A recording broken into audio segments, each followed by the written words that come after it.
It started with my 10th grade English teacher, Mr. Baldwin, showing up late for class. Before his arrival, several of my classmates had made the usual joke about being legally allowed to go home if Mr. Baldwin didn't show up after 15 minutes. That's right, kids have been making that joke going as far back as the 80s. But after 15 minutes and Mr. Baldwin still hadn't shown up, a sense of unease started to creep its way into the class. No one laughed or got out of their desks. We simply sat there and watched the clock tick away. I guess teachers play hooky too, my best friend Owen said to me. Owen Fielder was a sardonic and sometimes aloof boy, with dark hair and a fair appearance that I was envious of. What do you suppose English teachers do when they play hooky, Pete? You think Mr. Baldwin is curled up with a dictionary somewhere? It's not just him, I said, suppressing a laugh and hooking a thumb behind me. There was an empty desk there. Larson never came today either. Hal Larson was a quiet boy. He was genuinely good-humored but always so quiet. I had run into Hal outside of school over the weekend and he had said something strange, but I tried not to think about it. No one had showed much concern about his absence. After all, students were absent all the time. Kids got sick or they played hooky. But teachers were always there now, weren't they? And when they weren't, there was always a substitute in their place, ready to prove themselves. Maybe they're both dead, a boy sitting behind me said. His name was Caleb Summers. Not that I would mind. One less boring teacher and one less numbnuts in the world. No, I wouldn't mind that at all. Good riddance, have a nice trip, see you next fall. Shut up, rat boy, Owen said. Once in 8th grade, a rat had found its way into the school. When Caleb saw it, he screamed a high-pitched scream and nearly fainted. Since then, Owen had gotten to calling him Rat Boy. Normally, I wouldn't be one for name-calling, but Caleb Rat Boy Summers was a shrewd and nasty kid, and he had a tendency to get on people's nerves. He was like a mosquito that kept buzzing at you and wouldn't stop, no matter how many times you swatted him away. The nickname was well suited for him. "Oh, bite me, Fielder," Caleb said, and he gave Owen the finger. "I would rather bite into a cyanide capsule," Owen said, flipping the bird in return. "You shouldn't say things like that, Caleb," another boy said. He had a not-so-subtle southern drawl that I always found endearing. His name was Chester Higby. "What if they really got hurt?" "Oh, screw off, you hick," Caleb said. "I'm sure they're both fine, probably making out somewhere." The banter eventually died out and a terrible silence had taken over the class. Then approximately 35 minutes after class was supposed to have started, Mr. Baldwin stepped into the room. His face was pale and sweaty and he looked nothing like the cool and hip English teacher that I was used to seeing at the start of every day. He looked tired, so very, very tired. "Hey guys," Mr. Baldwin said in a pallid voice. "Hey guys." Normally Mr. Baldwin would start the day with a hearty, "Morning class," and whenever we didn't respond enthusiastically enough, he would say it in an even louder voice. "I said good morning class." "I don't know any other way of saying this, so I'll just come out with it," Mr. Baldwin said. Your classmate, Hal Larson, is dead. I was just in a meeting with the rest of the faculty. We're canceling school for the day. You're welcome to use the phone in this room or in the main office to call your parents if you need to. We'll also have grief support later this week for those of you that need that. I'm so sorry, guys. I'm just so very sorry." A sort of dumb shock had taken over our class. Mr. Baldwin started sobbing and it was weird seeing him cry. You never saw teachers cry.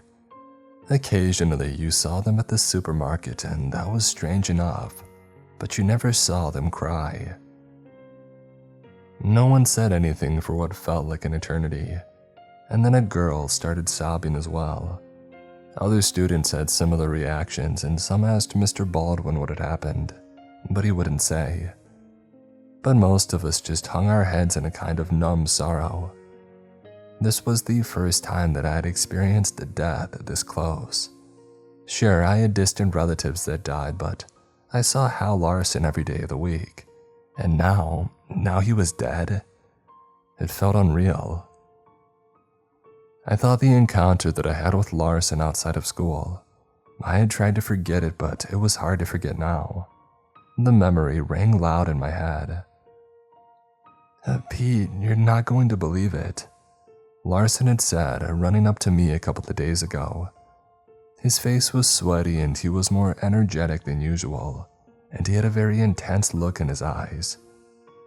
"I just saw my dead dog, man, and he was glowing. He was glowing. I missed him so much. I saw him, I swear it." Before I could even respond, he ran off. I shook away the memory and I looked back at Caleb. When our eyes met, a defensive look came over his face. "What are you looking at, Pete? It's not like I didn't think he was actually." But his voice trailed off and he simply looked away in shame. Of course, rumors immediately started flying about how Hal Larson had died. The sort of low and nasty kind of gossip that only high schoolers can make. It wasn't until the evening news that we found out more details. Hal Larson's body had been found near a pond, completely lifeless. There had been no signs that he had drowned and there were no signs of a struggle. The police said that they were treating the case as a potential homicide, but they weren't ruling out drugs or some kind of illness. It was all the information that we were given. School resumed the next day, but it was anything but a normal day. The school had brought over grief counselors and experts who spoke to us at length about dealing with death and letting it all out. The police came as well and asked if anybody knew anything. I told them about my encounter with Hal, what he had said about his dog, but the officers just looked at me with raised eyebrows and then dismissed me, like I was some annoying child. In between classes, as kids walked to and fro in the hallway, more rumors spread. "Aliens, man. It was the aliens that got him.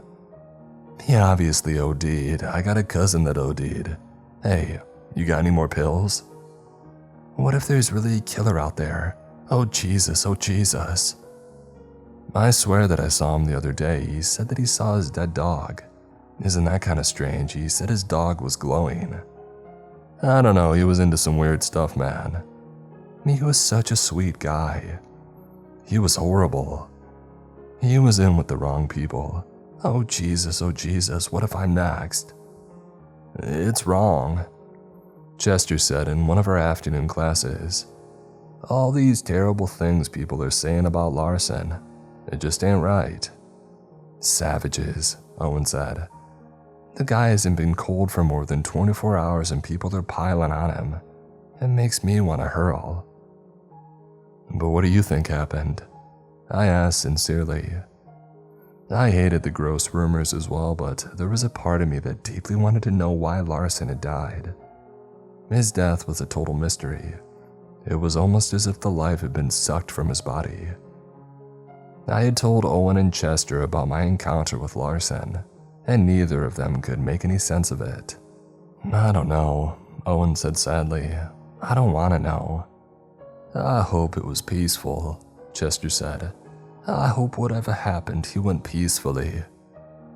Nobody dies peacefully, Caleb muttered under his breath. Shut up, rat boy, Owen said, turning toward Caleb in disgust. Nobody asked you, and stop saying creepy stuff like that. And Caleb made a face at Owen but said nothing else. It seemed to me that he was still dejected and ashamed of the comments that he had made the other day, back when we all thought that Larson was alive. To make matters worse for Caleb, more and more people were finding out about what he had said. Maybe they're both dead.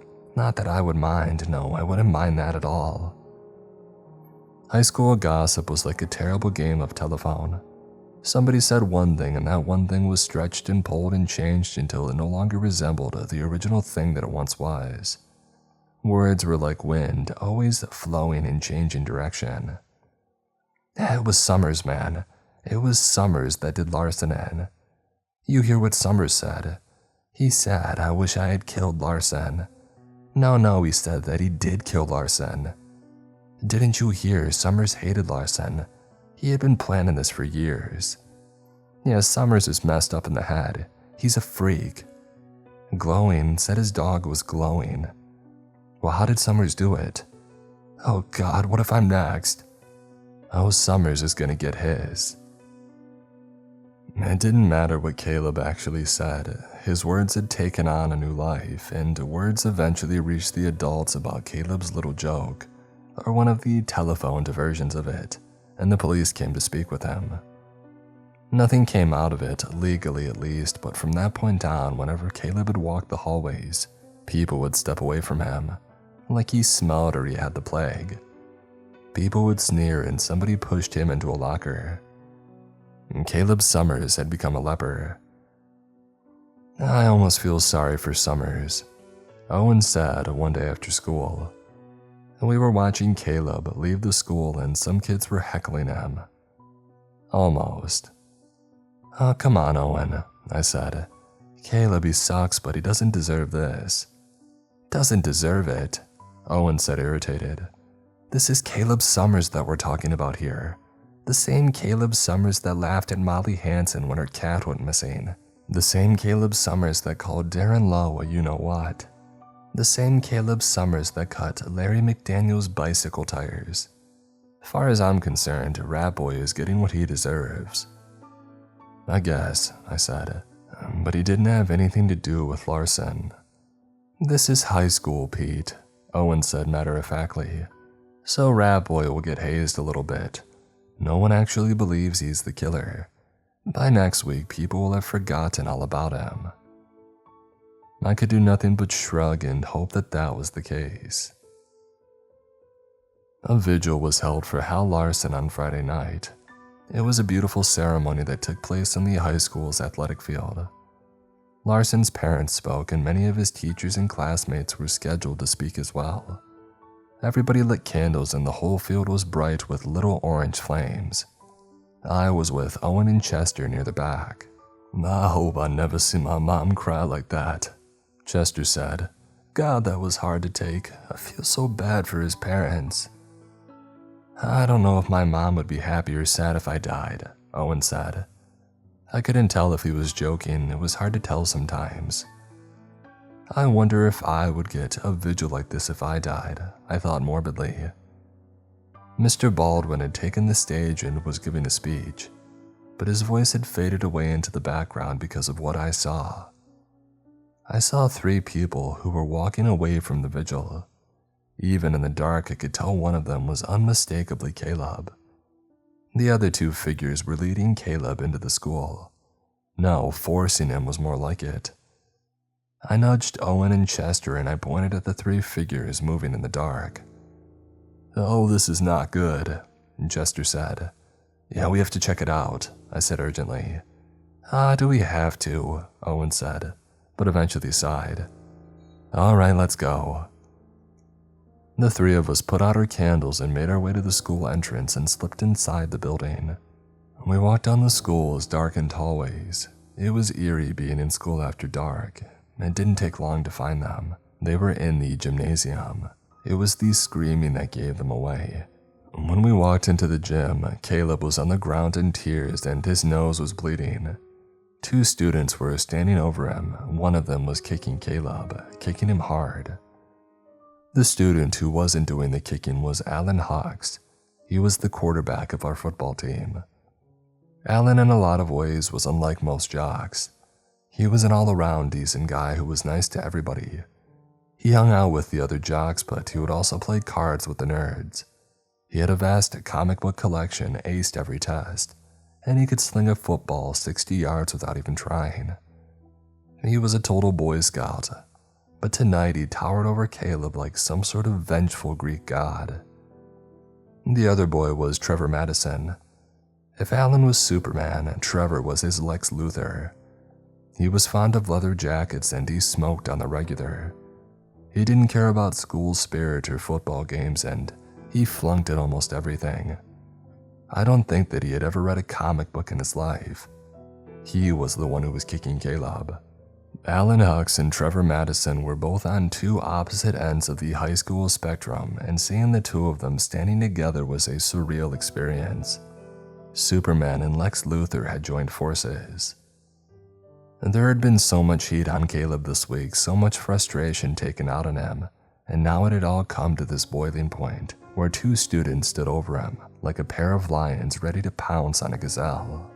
"What is going on here?" I said. Alan and Trevor turned around. Caleb looked up, but there was no relief on his face. "What does it look like?" Trevor Madison said, and there was a maddening gleam in his eyes. "We're giving Summers what he deserves." I didn't do it," Caleb said out of breath. "Shut up," and Madison gave him another kick. "Hey, stop that," I yelled. "Come on, Alan, this is insane, he didn't do anything." "What about you, Fielder?" Alan said darkly, and his face, which was normally so cheery, was a cold slab of stone. "You hate Summers as much as anybody. You don't think he deserves a butt kicking." "I think," Owen said, and there was a slight hesitation in his voice. He looked at Caleb's pathetic form on the ground and gave another sigh. "I think Pete's right. Much as I don't like Rat Boy, he's no killer. We were all there when he said what he actually said. It was a dumb joke and it was in poor taste, but that's all. He didn't even know Larson was dead at the time." "You boys are taking this way too far," Chester said softly. "You didn't hear what he said tonight," Alan said coldly. "Tell him what you said." "Yeah, go on, Summers, tell him," Trevor said. "Tell him what you told us, you freak." At first it didn't seem like Caleb would say anything. He simply rubbed his bloody nose on his shoulder and spit on the gym floor. And then he spoke. His voice was pallid and pitiful sounding. "I saw him. I saw Larson. I saw him tonight, and he was glowing." No one said anything. We simply stared at him in dumb shock. In the back of my head, I thought of my encounter with Larson. I could tell that Chester and Owen were thinking the same thing. Glowing. Larson had said that his dead dog was glowing. And then Alan spoke. "He came running up to the vigil saying this nonsense. Larson's alive, Larson's alive. Can you imagine? It's bad enough what's been said about him this week. He couldn't just stay away tonight. Couldn't just leave it alone. He had to come and try to rile everybody up with this BS. At Larson's vigil, for crying out loud. Imagine if Larson's parents had heard him. You should have stayed away, Summers, and nobody wants to see your face." "And so Hux and I got the idea of bringing him in here and giving him some justice," Trevor said. And again there was that maddening gleam in his eyes again. "We got him away before anybody else could hear him. I gotta admit I didn't know that Hux had it in him." Alan didn't say anything. He simply looked down at Caleb with complete disgust. I saw him, Caleb said, and there was no hysteria in his voice. He spoke as if every word was true. Trevor brought up his leg for another kick. "No, wait," I said, and I bent down to get eye level with Caleb. His face was a mess of blood, a snot and tears. I had gone to school with Caleb for years. He had not been a nice kid. He lied and said terrible things, poked at too many people. But there was something about what he said. Maybe he was lying, but what if he wasn't? "What do you mean you saw Larson?" "I saw him," Caleb said hoarsely. "I saw him by the park, not too far from the pond. He was glowing and smiling. He waved to me. I swear he did. I know that he's dead, but I saw him." "Oh, give me a break," Trevor said, and he connected another kick with Caleb's stomach. Caleb groaned, and it seemed to me that Madison was enjoying all this a bit too much. "Stop that," I said, and then I shoved Trevor. "What's your problem?" Trevor said in response. He raised one of his fists, and his knuckles were flaked with scabs and dry blood, probably from his countless other fights. "You want some of this too?" "Why are you defending him?" Alan said. "Well, what if he's telling the truth?" I knew how ridiculous it sounded the moment the words came out of my mouth, but there was something about Larson's death that I couldn't ignore. His body had been discovered by a pond, completely lifeless.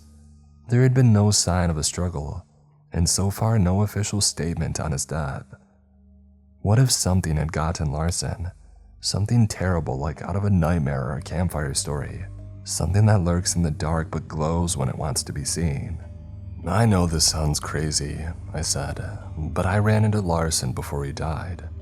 He said he told me that he saw his dead dog. He said his dog had been glowing.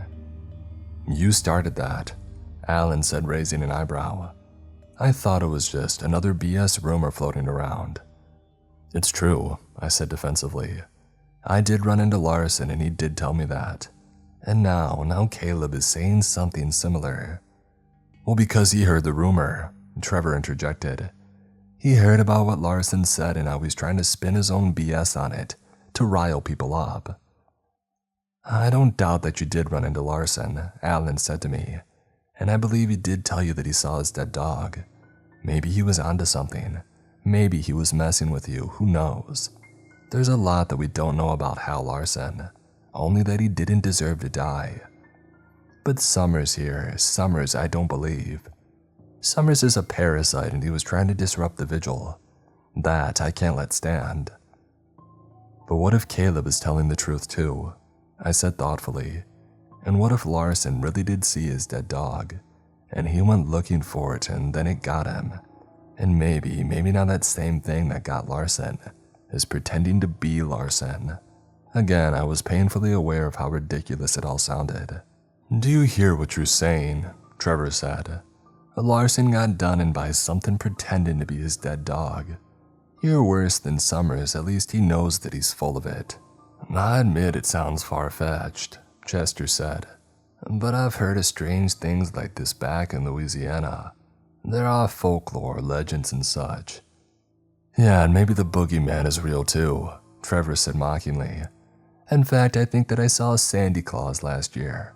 Only he wasn't delivering presents. He was stooping a hooker behind the convenience store. Ho ho ho. I don't buy any of it, Alan said. You're just trying to prevent the inevitable. Summers was gonna get his butt beat sooner or later. Stop protecting him. Well, why don't we just go and check it out? Owen said. He had been quiet for a while and I could tell that he was having trouble with the situation. He didn't like Summers, but Owen wasn't a bad guy. And he wouldn't want somebody getting beat up like this, especially if they were telling the truth. Maybe Summers is lying or maybe he isn't. There's only one way to find out, isn't there? Let's just go to the park and see if anything's there. No one said anything. The only sound was Caleb's pitiful wheezing. And then a look came over Alan. It was a look of regret and shame, as if he finally realized what he and Trevor had been doing. He looked down at Caleb's bloody figure and winced. He looked more like a Boy Scout I knew him to be. Fine, Alan said soberly. We'll check it out. He even bent down and helped Caleb to his feet. Caleb tried to push away, but Trevor latched one of his arms around him. But if there aren't any dead dogs or glowing boys, Trevor said, and another mad smile crossed his face. Then we'll really give you something to talk about, Summers. The 6 of us made our way out on one of the school's side entrances. We were away from the vigil, which was still going strong. I could hear the sound of the school choirs singing. On this side of the neighborhood, there wasn't anybody else in sight. We walked down with Alan and Trevor in the vanguard, Chester and Caleb in the middle, and Owen and I in the rear. For all the beatings that he had taken, Caleb was walking strong and seemed more composed now. Alan and Trevor would continuously look back at Caleb to make sure that he didn't try to run away. Do you really believe this? Owen asked me quietly. I don't know, I said, but it didn't sound like Caleb was lying. Yeah, okay, but Pete, if he isn't lying, what are we going to do if we run into this thing? Oh, I said a little pathetically. I guess I don't really know. Owen gave a wild bark of laughter, shook his head, and we walked on. Eventually, we made it to the park, and it was an eerily quiet night. So quiet, in fact, that not even the crickets were chirping. "Well, here we are," Trevor said. "Yoo-hoo, are there any glowing monsters here?" "I saw him," Caleb said. "He was here, I swear that he was right here." We looked around the park, but there was nothing but darkness. Trevor and Alan began closing in on Caleb like sharks drawn to blood. Could Summers really have been lying about it all? Is he really just a pest, trying to stir up stuff? Did he come to the vigil just to mess with everybody? To dance on Larson's grave? Come on, you said he was glowing, Summers. You said that you saw Larson and he was glowing. Show us it. Show us, or these guys are gonna break you in two. "Well, there ain't no one else here but us, sunshine," Trevor said. "Yeah, we're tired of your stuff, Summers," Alan said darkly. "He was here, I saw him," Caleb said in a panicky voice. Sweat had broken out on his face and the rivulet streaked through the dried blood. "Guys, come on," I said. But Owen placed a hand on my shoulder and shook his head. Hux was 6'3" and was nothing but muscle, and Madison had years of experience of getting into dirty brawls. I wouldn't be able to stop them any more than I could stop the sun from rising each morning. And now Caleb Summers was going to get his. "What's going on here?" We all turned toward the sound of the voice. There was a policeman walking down the road toward us.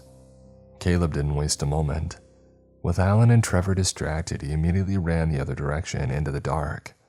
He was gone in seconds. "Alan Hux, is that you?" the officer said when he finally got near enough. Every cop in town knew Alan Hux. He was the star of our high school, the pride of our little perfect town. "Madison, is that you too?" Every cop also knew Trevor Madison, though obviously for different reasons. "It's me, sir," Alan said. "What are you boys doing out here?" the officer said, eyeing the five of us suspiciously. He seemed just as surprised as I had been to see Hux and Madison together. "We just left the vigil," Alan said. "We're all heading home." "Is that right?" the cop said, scratching his nose. "Who was that other boy that I saw, the one that ran off?" "Other boy?" Madison said innocently. "What other boy? You fellas see another boy here." He looked at us and there was a glare in his eyes, a glare that said, "Don't you say a thing." All right, enough, Madison," the officer said somewhat darkly. "I sure as heck don't know what's going on here, but you boys go home now. There's no curfew yet, but that may change. Go on now." The officer made a shooing motion with the back of his hand, and the five of us started down the road. Eventually, Alan and Trevor split off from us and disappeared like rays into the night. "You almost made me believe, Pete," Owen said when it was just the three of us left. "Can you imagine if something had shown up in the park?" "It'll only get worse for Summers now," Chester said bleakly. "Hux and Madison won't let this go. They'll tell others what Summers said tonight and it's gonna get real bad for him." "He needs to stop stirring stuff up," Owen said. "I mean, coming to Larson's vigil tonight saying the things that he said. What did he think was going to happen?" At that, Chester and I merely shook our heads. What had Caleb Summers been thinking? What did he hope to achieve by being such an annoying pest? Was it some kind of retaliation for the way that he had been treated by the others this week? Didn't he realize that he was making things infinitely worse? Why would he lie about seeing Larson in the park?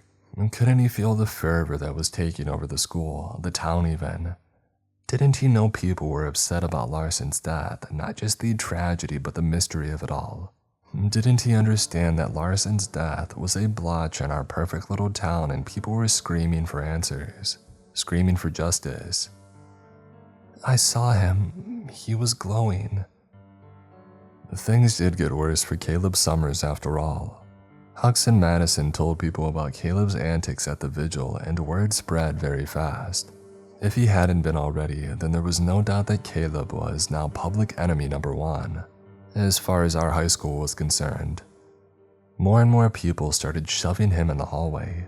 Teachers who would normally put a stop to that simply looked the other way.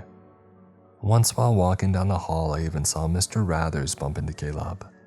He bumped him so hard that Caleb nearly fell over. Mr. Rathers didn't even acknowledge Caleb. He simply kept walking. As for Caleb himself, well, he looked like a walking ghoul. His face and body were bruised from the beating that Alan Trevor had given him the other day. His skin had gone a sickly pale from all the stress, and his eyes were constantly narrowed, as if he was always expecting some sort of attack. He didn't speak much either. He simply kept his head down, only darting his eyes up every once in a while to make sure that nobody was coming up behind him. Caleb was once a lively person who would often say terrible or nasty things, but now he was like a scarecrow. A walking scarecrow that said nothing. A scarecrow that constantly looked over its shoulder, for fear of having its straw ripped out. "Did you hear what Summers had said at the vigil? Can you believe it?" "Yeah, he said that he killed Larson, admitted to it right out in the open." "I heard that he had a bomb on him. He was planning on taking everybody out right there and then." "Yeah, Summers said he's gonna do it again." "Who do you think that will get it next?" "Summers, man, watch out for that guy." "Oh God, oh God." Glowing? He said he was glowing. And worst of all, Caleb Summers was alone. He had no friends, no confidence, no one to protect him in any way. He was on an island surrounded by sharks, hundreds of them. Owen and Chester had cautioned me against trying to comfort Caleb or help him in any way, for fear that some of Caleb's would-be attackers would turn their attention to me, especially since I was the one that had started the rumor about Larson saying that he saw his dead dog. No grief ever got back to me though. It only ever was targeted at Caleb. I still felt bad for him, even though he had lied about seeing Larson in the park. But did he lie though? Are you still sure that he lied, Pete? Are you okay with what's happening right now? I wasn't okay with it. There was a part of me that still believed Caleb. Believed that he had seen Larson in the park days after he had died, the same way that Larson had seen his dead dog. There was something lurking in our town, lurking in the shadows, and it was preying on people, but no one was noticing it. No one but Larson and Caleb. It was Caleb versus the rest of the school for days on end. Caleb couldn't even take the school bus anymore. The kids on there would crowd around and gang up on him, and the bus driver would simply whistle and keep on driving. He had to run home at the end of every school day. Some kids would follow him on bikes and throw things at him. It was terrifying how quickly people had turned on Caleb. "We know that it was you, Summers. We know that it was you." "Yeah, what were Larson's last words, you killer? What did he say, killer? Why'd you come to the vigil, Summers? Why did you come to the vigil?" "Oh God, I think I'm next." Glowing, I swear that he was glowing. Yeah, somebody should just put an end to Summers. Through all of it though, Caleb never said anything. Never fought back. He took their jeers and punches on the chin. He simply trucked down like a scarecrow floating down a river. It didn't matter how many stones the scarecrow ran into, or how many branches it got snagged on. It simply kept floating down the river, even as it lost all of its straw. Eventually, Caleb ran out of straw. He was found dead just a couple of weeks after Hal Larson had died. His body had been found not too far from the park where he claimed he saw Larson the night of the vigil. According to the reports, his death was eerily identical to that of Larson as well. There were no indications of how he died and no signs of a struggle. He had a couple scrapes and bruises from his continuous tormentors, but other than that, it was as if the life had been sucked out of him. At first, I thought that maybe one of my classmates had taken things too far, that Huxer Madison had finally decided to give Caleb what he deserved once and for all, had decided to put an end to Caleb Ratboy Summers. But I knew that wasn't true. No one from my school killed Caleb, not directly at least. Caleb had been killed by the same thing that had killed Hal Larson, a thing that lurked in the shadows yet seemed to glow as well. A thing that could take the appearance of a dead dog or a dead schoolboy. But in some ways, maybe my school was still responsible. Maybe they had picked on Caleb one too many times. Maybe Caleb went searching for that thing that lurked in the shadows, hoping that it would put him out of his misery. In the end, it had. Caleb Summers was dead. After Caleb's death, our school closed down for a couple of days and a strict curfew was put in place. A strange thing happened after his death. It was as if the violent fervor that everybody had against Caleb had broke, and a sort of shame and disgust had come over my classmates. Shame for how they had treated him, yet even though their shame was clear to see on their faces, none of them would admit to how badly they had treated Caleb. Oh, poor Caleb, he was such a nice guy. He was an angel, wasn't you? Can't believe he died. How I hung out with him at Larson's vigil, nicest guy in the world. Let's pour a toast out for Summers. To Caleb Summers. Oh God, I still think I'm next. They're all pretending like it never happened, Owen said to Chester and I one day.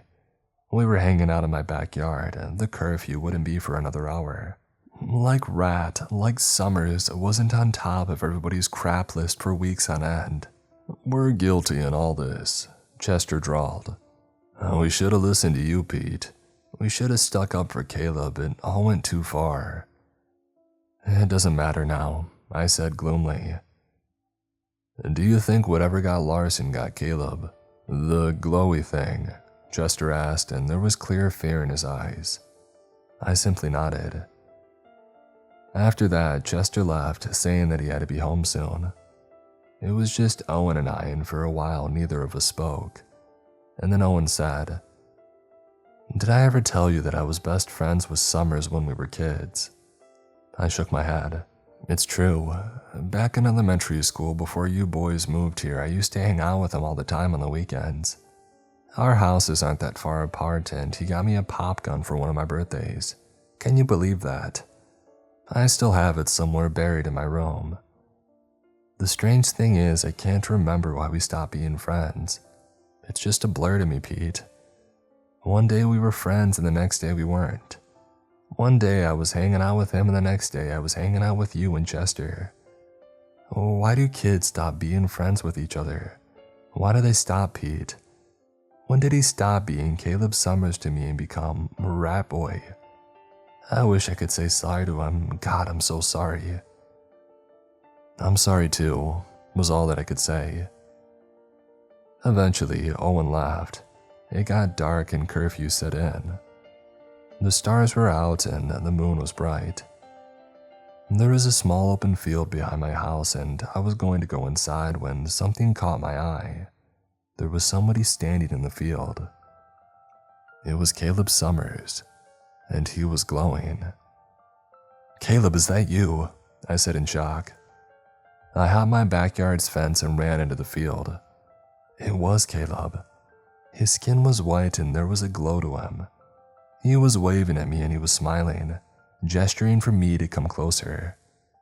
I felt as if I were in a trance. I needed to get closer to him. I had to get closer. "Caleb, I can't believe it's you." And then it happened. Caleb Summers vanished. What was standing in the field instead was something black and oozy like tar with tentacles like a squid. It had red eyes and it glared at me hungrily. One of its tentacles made a swoop at me, but I quickly jumped back. I gave a shout and then ran back to my house. I jumped over the fence, ran inside the back door of my house, and I locked it. I fell against the door, gasping. I knew instantly what I had just encountered. It had been the thing that killed Hal Larson and Caleb Summers, the thing that lurked in the shadows of our perfect little town. I had only survived because it had mistakenly dissolved its illusion a moment too soon. Had it pretended to be Caleb for only a second longer. Eventually, our little perfect town went back to normal. School and life resumed. No one died for the rest of the school year, and during the summer, I found out that my father had gotten a job in California, and we moved away from that town.